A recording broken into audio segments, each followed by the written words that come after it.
کی نمی خواهد که گردد زندگی آسوده تر؟ کی نمی خواهد که به بیم براید بر سفر؟ کی نمی خواهد که شادان کودکش بازی کند؟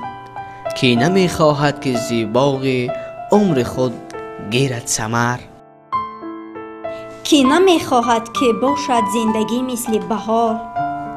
از خزان بیزار می باشند باغ و کشتزار.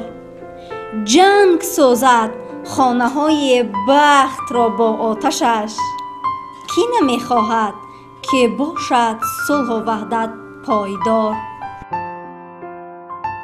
در ره تدبیرجویی نیز بودی پیشگام، داشتی در سرخط امدادگرها جام و دام. به کسان را کس تو بودی، هم یتیمان را پدر. شهد می کردی مهیا بهر هر یک تلخ کام. در دیار خاکساری نیز بودی پیشوا، درد مغروری از خود رفته را کردی دوا. نیست از چشم جهان امروز پنهان رازها، بشنود گوش سیاست ها همه آوازها.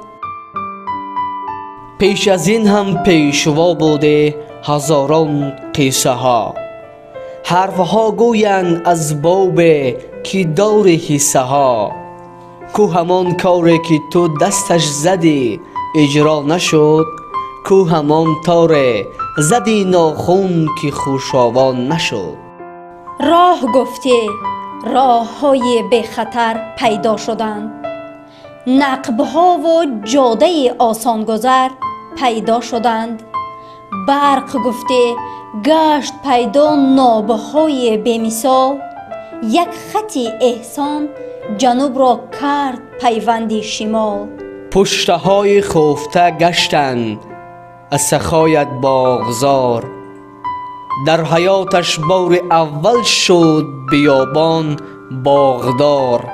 حرف گفته از زیایه خوب گوشت کرده اند، دسته دسته رو به علم و معرفت آورده اند. پیش از این هم پیشوا بودی، ولیکن بعد از این با نمک های وطن فرزندهای سرزمین. نام نیک پیشوای خویش را جا می دهند، در کتاب دیده و دل در خط پیش جبین.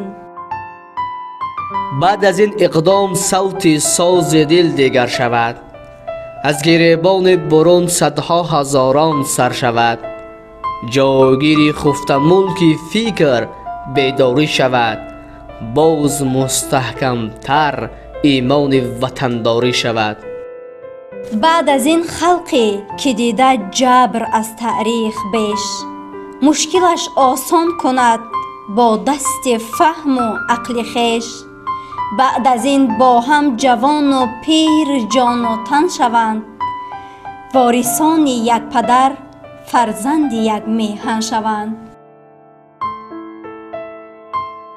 داستان جان شیرین کندند داند همه، قهرمان و پیشوای ملتت خواند همه.